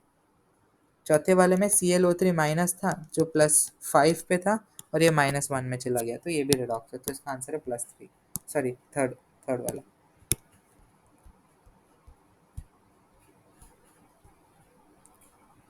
The redox reaction among the following is formation of ozone with atmospheric oxygen in presence of sunlight. Okay, तो from atmospheric oxygen 3O2 giving 2O3, balance करके लिखा है मैंने, ऐसे या फिर सिंपली लिखते हैं O2 giving rise to O3 in presence of light H nu। Is this a redox reaction? Oxygen का ऑक्सीडेशन स्टेट है 0, ओजोन का भी ऑक्सीडेशन स्टेट है 0। याद करो, मैंने पहले क्लास में बताया था कुछ रूल्स। अगर एक एलिमेंट अपने ही एलिमेंट्स के साथ कंबाइंड फॉर्म में है तो उसका ऑक्सीडेशन स्टेट 0 रहेगा। सल्फर का S8 0, फॉस्फोरस का P4 0, सल्फर का H2 भी होता है, वो भी 0। तो ये तो 0 से 0 कोई चेंज नहीं, तो ये भी ये रेडॉक्स नहीं है। दूसरे वाले में आपको कोऑर्डिनेशन कंपाउंड्स का आइडिया होना चाहिए। आपको ये पता होना चाहिए कि जो ऐसा लिखते हैं ना, दिस Cl3, इसमें ये वाला जो होता है वो एकदम कॉम्पैक्ट फॉर्म में होता है, वो कभी भी सेपरेट नहीं होगा, इसलिए उसे ऐसे डब्बे के अंदर रखते हैं। कोऑर्डिनेशन स्पीयर कहा जाता है इसे। सो वो इसके अंदर रहता है, सिर्फ बाहर वाले कुछ चेंज खा सकते हैं। तो COH2O6 Cl3, यहाँ पर क्लोरीन -1 है, ये पूरा का पूरा ये जो कॉम्प्लेक्स है वो है +3। ये जब रिएक्ट करेगा AgNO3 के साथ तो प्रेसिपिटेशन होगा Ag+, सिर्फ बाहर वाले के साथ रिएक्ट कर सकता है, तो AgCl दे देगा, और ये NO3 से रिप्लेस हो जाएगा कि COH2O6 NO3 थ्राइस। अब इसमें कोई डिफरेंस हो रहा है नहीं, क्योंकि ये भी डिस्प्लेसमेंट टाइप ऑफ रिएक्शन है। ओके, अगर ये समझ में नहीं आ रहा तो अभी के लिए आप छोड़ भी सकते हो, ये कोऑर्डिनेशन वाला चैप्टर में आएगा। लेकिन इतना भी पता होना चाहिए कि दिया वाला जो अंदर है वो कोऑर्डिनेशन स्पीयर है, और उसे वो ज़्यादा इफेक्ट नहीं होगा नॉर्मल रिएक्शंस में। इस ये वाला अंदर वाला कंपाउंड, अंदर वाला जो भी मिक्सचर है वो चेंज नहीं होने वाला, अंदर वाला जो भी लिंकेज है वो चेंज नहीं होगा। Next, reaction of H2SO4 with NaOH। ये तो एसिड बेस है, एसिड बेस रिएक्शंस रिडॉक्स नहीं होते। H2SO4 plus NaOH is Na2SO4 plus H2O। ये भी तो डिस्प्लेसमेंट टाइप का हो गया कि H2 को लिया और Na से रिप्लेस कर दिया, Na इधर आ गया, हाँ, न्यूट्रलाइजेशन रिएक्शन। इसमें भी कोई चेंज ऑफ ऑक्सीडेशन स्टेट नहीं, H+1 था, अभी भी +1 है, ऑक्सीजन -2, तो ये भी नहीं। चौथे वाले में combination of dinitrogen and dioxygen at 2000 kelvin, this gives rise to NO। ये NO बनाता है, नाइट्रोजन 0 ऑक्सीजन 0, तो यहाँ पर ऑक्सीजन -2 और नाइट्रोजन +2, तो यहाँ पर तो बदल रहा है। Option D answer. ये गेस भी कर सकते थे कि डी बनना ही था, N2O2 कुछ तो बना था। अगर आप NO नहीं भी जानते थे, NO2 भी अगर आपका गेस था तो चलेगा। अगर इसमें ये होता ही है कि NO2 अगर बन भी गया तो इतने हाई टेम्परेचर पे टूट जाता है वो, और NO बना लेता है। Okay,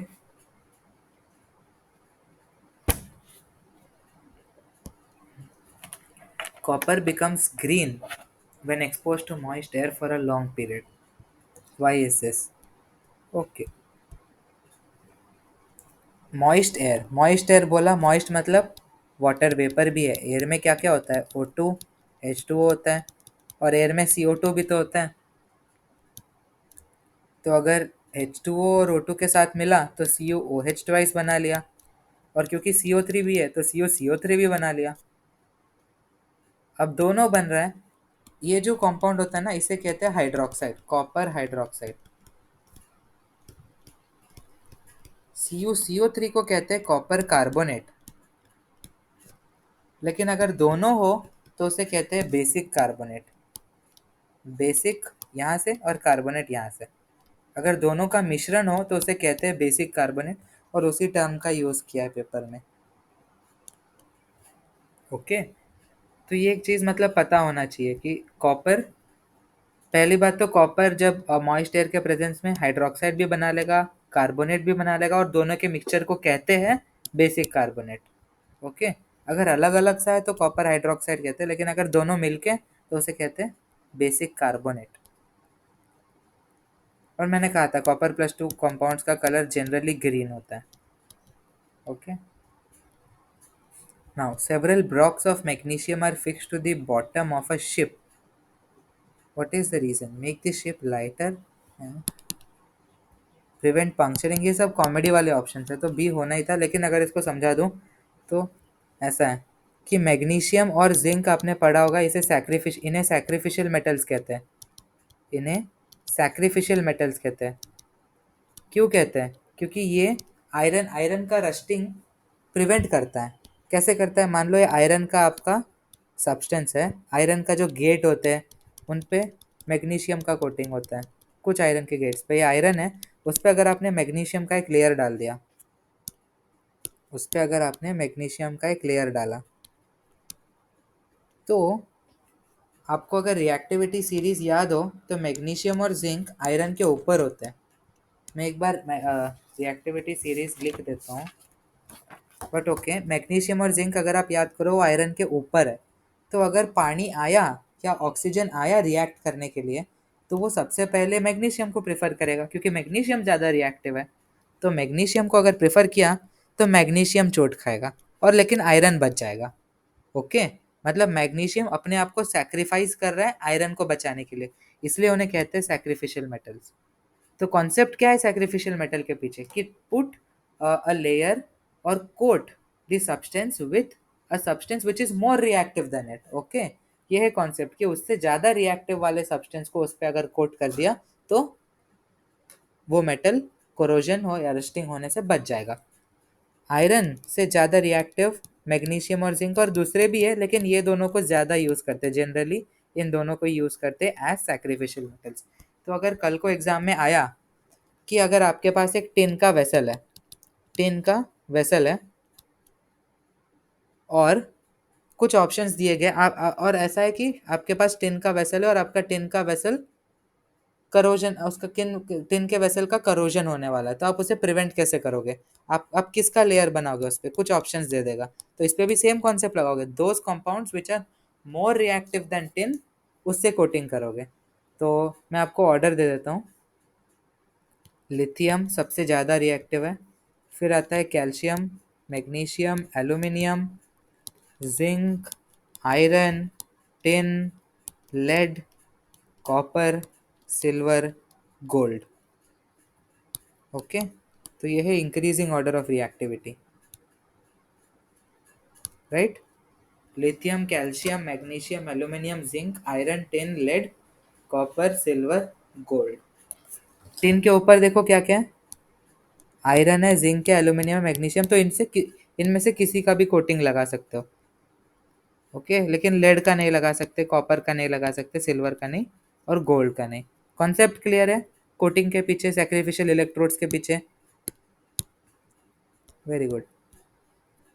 The oxidation state of iron atoms in compounds A, B and C respectively are। Okay. तो यहाँ पर कार्बोनिल जो होता है वो एक न्यूट्रल कंपाउंड होता है। याद करो कौन से न्यूट्रल है? अमोनिया पूरा का पूरा न्यूट्रल है, कार्बोनिल न्यूट्रल है, CO2 न्यूट्रल है, H2O न्यूट्रल है, NH3 न्यूट्रल है, अच्छा बोल दिया, तो CO क्योंकि न्यूट्रल है और पूरे कंपाउंड को न्यूट्रल होना है तो आयरन भी 0। यहाँ पर Na+1 है, ऑक्सीजन -2, तो ये बन गया 4 + x -8 इज 0, तो x इज +4। यहाँ पर Na4 + x -5, और ये भी -5 होता है। NOS माइनस का स्ट्रक्चर, CN माइनस का स्ट्रक्चर पता है, ये है साइनाइड। NOS माइनस का स्ट्रक्चर है N+O S-। यह रेसोनेट भी कर जाता है कभी कभी, S+NO-। एम्बिडेंटेड लाइगेंड्स बाद में पढ़ोगे आप, यहाँ पर भी रेसोनेशन होता है NC CN-। तो अगर आप जब एम्बिडेंटेड लाइगेंड्स पढ़ोगे तो आपको पता चलेगा। अभी के लिए स्ट्रक्चर ऐसा है और उसका चार्ज है NOS-1, तो -1 इज 0, ये हो गया +2, तो आंसर है इसका 2 + 4 + 0 6। The oxidation state of transition metal in K2Cr2O7, KMnO4 and K2FeO4 are X, Y and Z, the sum of X, Y, Z। फिर से वही, तो Cr2O7 K2Cr2O7 में हो गया 2 प्लस, ये तो किया ही है, K2 को उड़ा दो, -2 बोल दो इसे, ये हो गया 2x - 14 is -2, 2x is 12, x is 6। यहाँ पर क्रोमियम +6, ये भी पता है +7, K2FeO4 में +2 + x -8 इज 0, तो x इज +6। क्या पूछ रहा है, सम पूछ रहा है, तो ऐड कर दो, 6 6 12 7 19। ठीक है, ओके, तो ये वाला शीट हो गया सेफ।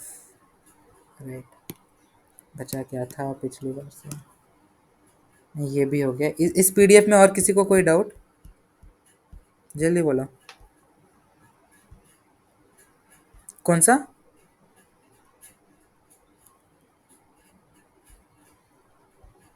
अच्छा, हाँ हाँ, याद दिलाया, very good, nice.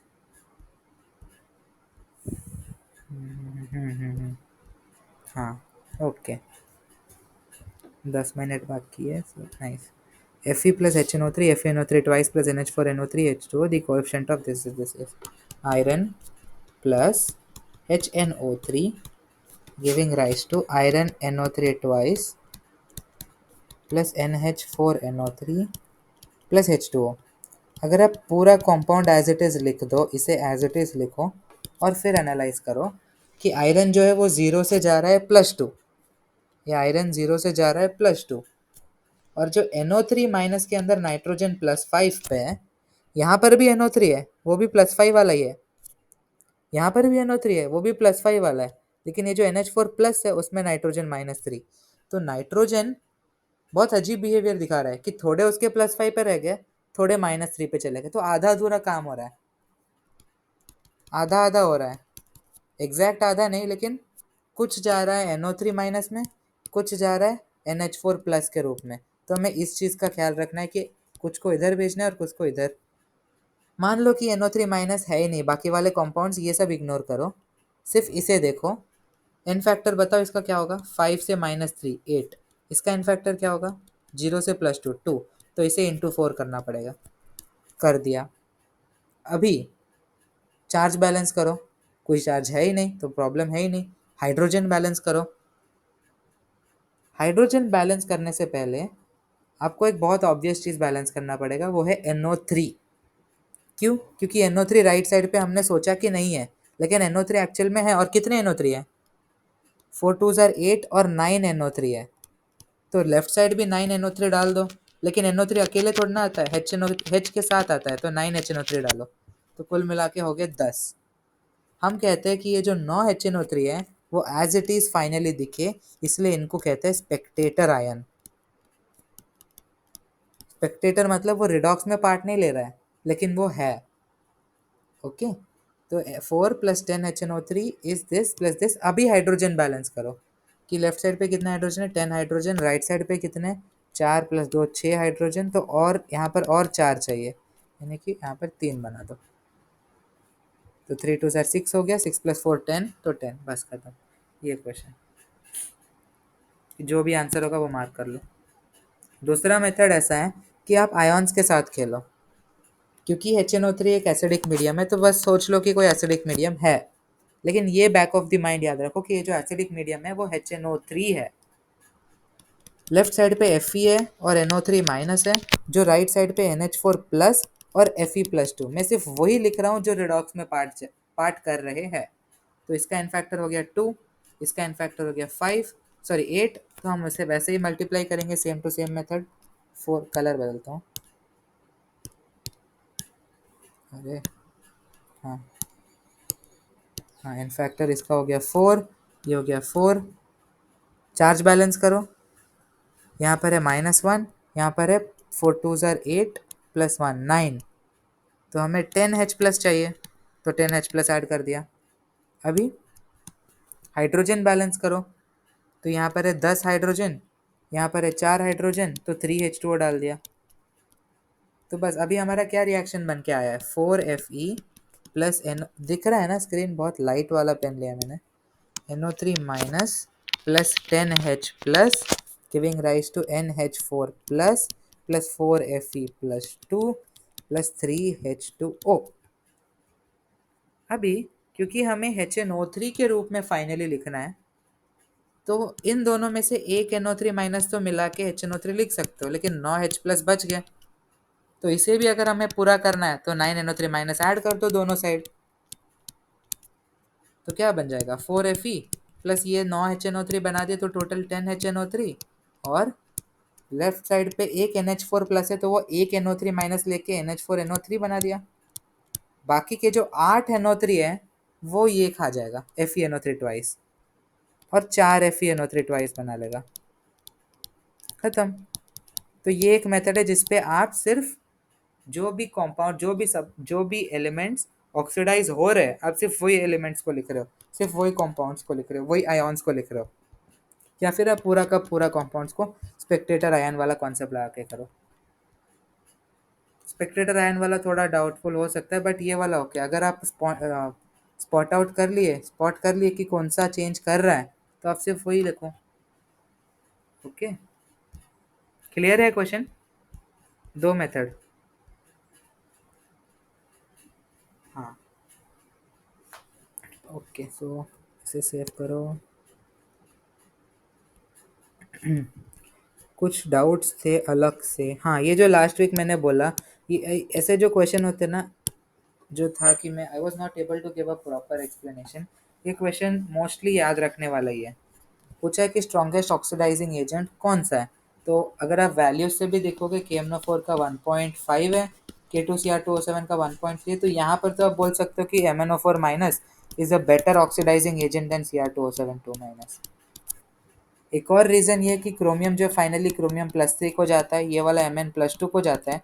Mn+2 D5 है, आपने पढ़ा है अभी D5, क्रोमियम +3 D3, क्योंकि ये पार्शियली फिल्ड है तो ये ज़्यादा स्टेबल है, या आधा अधूरा है तो ज़्यादा स्टेबल नहीं। ये भी एक पॉसिबल रीज़न हो सकता है इसके ज़्यादा स्ट्रॉन्ग ऑक्सीडाइजिंग एजेंट होने का। लेकिन अभी H2O2 से कंपेयर कर रहे हो, तो हमने एक रिएक्शन देखा था जिसमें H2O2 KMnO4 को ऑक्सीडाइज को रिड्यूस कर रहा था, Mn+2 प्लस, और H2O2 खुद ऑक्सीडाइज हो रहा था O2 को। हाँ, तो H2O2 KMnO4 को अगर ऑक्सीडाइज कर ले रहा है तो उससे भी स्ट्रॉन्ग ऑक्सीडाइजिंग एजेंट है। लेकिन सबसे स्ट्रॉन्ग है ओजोन, क्योंकि वो नेसेंट ऑक्सीजन दे देता है। ये एनवायरमेंटल केमिस्ट्री वाले चैप्टर में देखोगे कि ओजोन जो है वो बहुत रिएक्टिव होता है ओजोन, इसलिए ओजोन लेयर डिप्लीशन, वहाँ पर बहुत कुछ होता है। Ozone is harmful for health, ozone gas is harmful for health. हो गया हाँ, ओजोन जो है नेसेंट ऑक्सीजन प्रोड्यूस करता है, और नेसेंट ऑक्सीजन बहुत रिएक्टिव होता है। नेसेंट हाइड्रोजन भी बहुत रिएक्टिव होता है, जब आप Zn को HCl में डालोगे ना, तो for some time nascent hydrogen produce होता है, कुछ समय के लिए। अरे अरे, हाँ कुछ समय के लिए नेसेंट हाइड्रोजन प्रोड्यूस होता है, जो बाद में कई सारे नेसेंट हाइड्रोजन मिलके H2 बन जाते हैं। लेकिन कुछ समय के लिए जो नेसेंट हाइड्रोजन प्रोड्यूस होता है बहुत रिएक्टिव होता है। ये है रिडक्शन वैल्यूज। O3 जो आप देखोगे वो टॉप पे है, O3 इधर है। ओके, तो उसका हाई है 2.07 है उसका, 2.07 फ्लोरीन के पीछे। फ्लोरीन तो सबसे स्ट्रांग है। हमने H2O2 माइनस भी देखा, उसका क्या था वैल्यू, कुछ 2.84 की कितना था, याद नहीं है मुझे, बट हाँ देख ही लेते हैं। ऐसा अगर थोड़ा बहुत याद रखोगे तो बस है कि H2O2 माइनस स्ट्रांग होता है। अरे नहीं 2.05 है, ठीक है। किसके पास है? ओजोन के पास ही है। ओजोन जितना स्ट्रांग है वो। ओके। H2O है 2 - O3 और F2, ये तीनों बहुत स्ट्रांग ऑक्सीडाइजिंग एजेंट्स हैं। इसके बाद देखो कितना गैप है, सीधा 1.51 पे आ गया। ठीक है।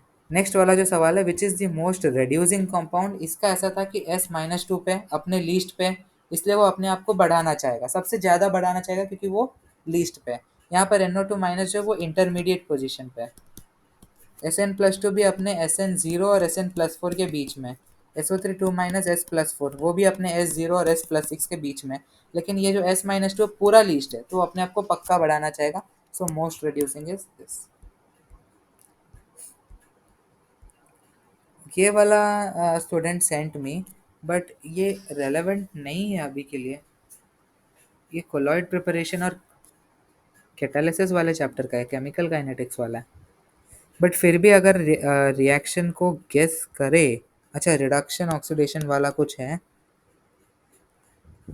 हाइड्रोलिसिस का मतलब पानी डालना, तो ऑब्वियसली ए का 4 से मैच हो जाएगा। वाटर का एडिशन, ए इज 4।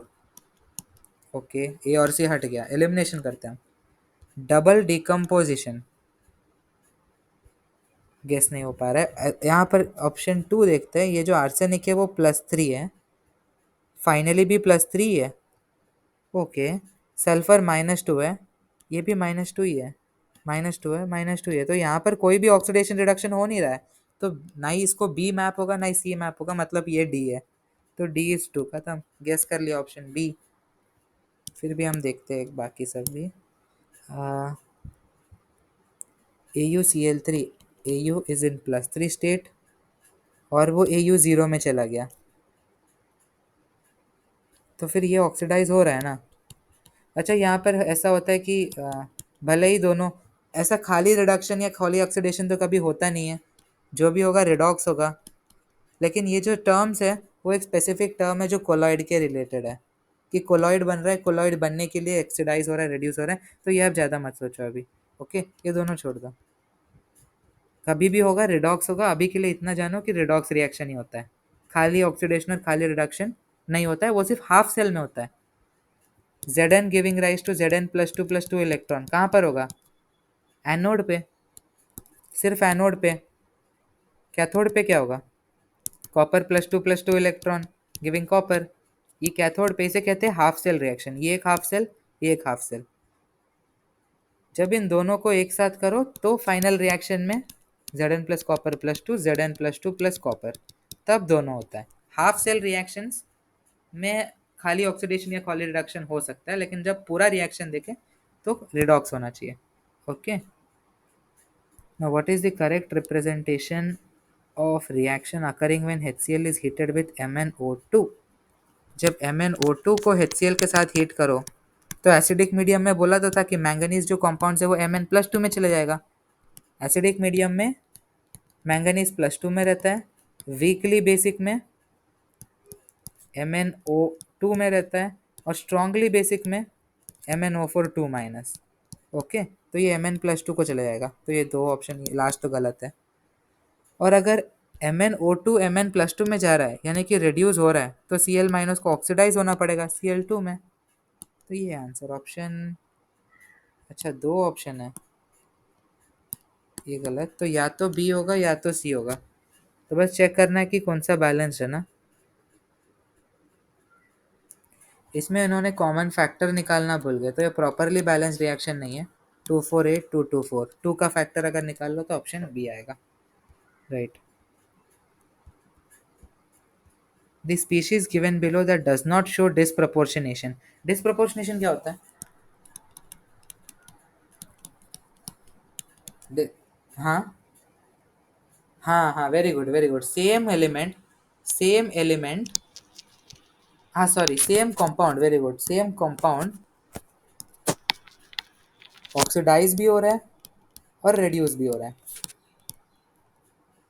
जैसे अभी देखा हमने NO3-, नहीं उसमें तो एक या अधूरा ऐसा हो रहा था, बट ओके। कुछ और एग्जांपल अगर दे, एक ही कंपाउंड जो ये भी हो रहा है और ये भी हो रहा है। फॉस्फोरस का याद है NaOH के साथ रिएक्शन, PH3 + NaH2PO2, फॉस्फोरस 0 से यहाँ जा रहा है, यहाँ जा रहा है। क्लोरीन का याद है, Cl2 + NaOH। ये तीन एग्जाम्पल दिए थे मैंने पिछले क्लास में। NaCl + NaClO3, S8 का भी दिया था। ये तीनों याद रखना है, तीनों इंपॉर्टेंट भी है। Na2S + Na2H2O3, ये सब डिस्प्रपोर्शनेशन है क्योंकि इनका ऑक्सीडेशन स्टेट बदल रहा है। सल्फर 0 से -1 गया, प्लस ये जो भी है वो गया। तो अगर डिस्प्रपोर्शनेट होना है, डज नॉट शो, शो वो तब कर पाएगा जब वो ऑक्सीडाइज भी हो पा रहा है और रेड्यूस भी हो पा रहा है। BrO- का ऑक्सीडेशन स्टेट क्या है ब्रोमीन का? +1। तो ब्रोमीन कम भी हो सकता है, -1 को भी जा सकता है और अपने आप को बढ़ा भी सकता है, +3 +4 वैसे वाले। तो ये तो दिखा सकता है, इसमें +3 पे है, इसमें +5 पे, इसमें +7 पे। 7 से ज़्यादा ब्रोमीन जा नहीं सकता, मतलब वो और ऑक्सीडाइज हो ही नहीं सकता। तो डिस्प्रपोर्शनेशन नहीं हो पाएगा, राइट। तो आंसर है option D. Number of moles of KMnO4 reduced by 1 mole of Ki in alkaline medium। Alkaline medium में I- जो है वो ऑक्सीडाइज जब होगा तो I2 नहीं IO3- देगा। एसिडिक मीडियम होता तो अरे एसिडिक मीडियम होता तो I- I2 को जाता, लेकिन ये बेसिक मीडियम है। अल्कलीन में IO3- तक जाएगा, तो इसका एन फैक्टर देखो कितना है, ये I+5, -1 से +5 मतलब 6। और अल्कलीन मीडियम में KMnO4 MnO2 को बनता है, जो है एन फैक्टर +7 से +4 3। तो लगाओ equivalent concept, equivalents of KMnO4 is equivalents of Ki। Number of moles of KMnO4 हमें ढूंढना है, एन फैक्टर है 3, इसका एन फैक्टर है 6, तो एन हो गया 2। क्लियर है? कोई डाउट इसमें? हम्म,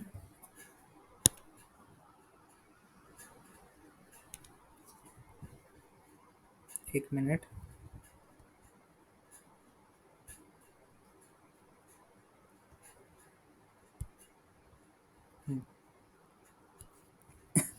ओके, सो नेक्स्ट ये तो किया अभी।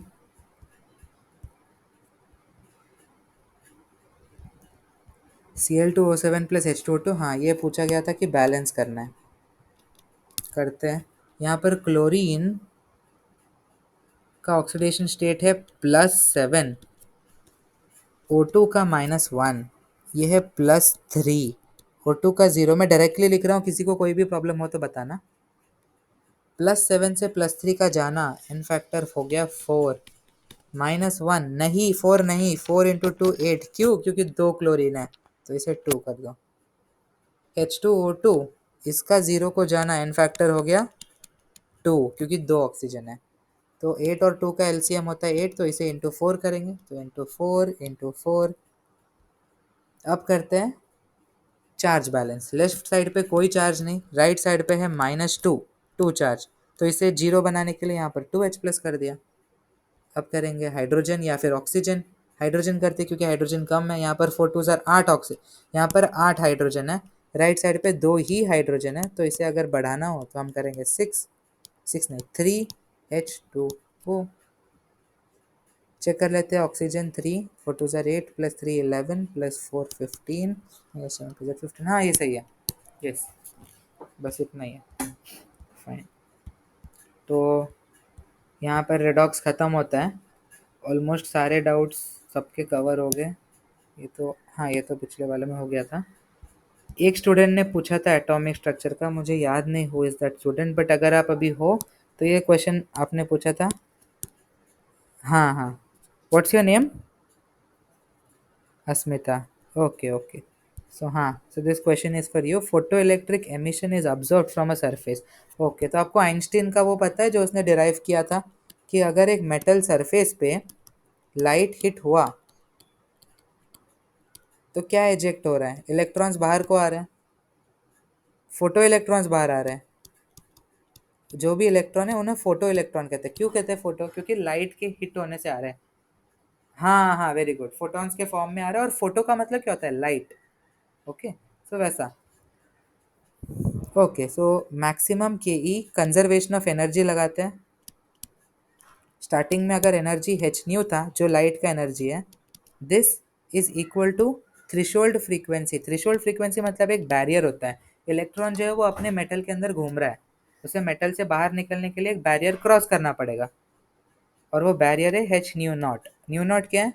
थ्रेशोल्ड फ्रीक्वेंसी प्लस जो भी बचा कुचा एनर्जी है वो काइनेटिक एनर्जी के रूप में चला जाएगा, लेकिन ये काइनेटिक एनर्जी मैक्सिमम होगा, क्योंकि ऐसा भी हो सकता है ना कि ये जो एच न्यू नॉट है, जो इलेक्ट्रॉन अभी बाहर निकल रहा है, वो कोई अलग दूसरे इलेक्ट्रॉन या किसी मेटल के लैटिस, जो भी मेटल, मान लो सोडियम मेटल है, तो सोडियम के ऐसे ऐसे मेटल का जो न्यूक्लियर कोर होगा वो उससे भी कोलिजन कर सकता है, तो कोई एक्स्ट्रा एनर्जी लॉसेस भी हो सकते हैं।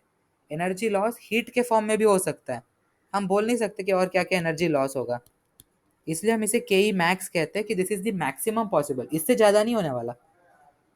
अगर होगा तो इससे कम होगा, क्योंकि वो और कहीं पर टक्कर खा सकता है और कम हो सकता है, लेकिन जो मैक्सिमम पॉसिबल होगा वो होगा ये। सो दिस इज के ई मैक्स। तो रिलेशन यही है, h nu is equal to h nu naught plus K E max.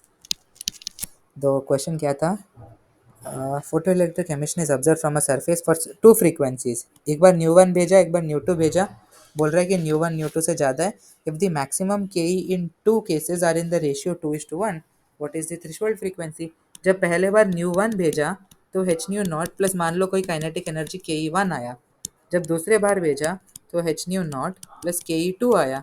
क्या बोल रहा है? If the maximum in two cases are in the ratio 2:1, तो बोल रहा है उसका रेशियो 2:1। इनमें से कौन सा टू होगा कौन सा वन होगा ये उसने बताया नहीं। आप ही गेस करके बताओ कौन सा क्या होना चाहिए। पहले वाले में के ई वन है, एच न्यू वन माइनस,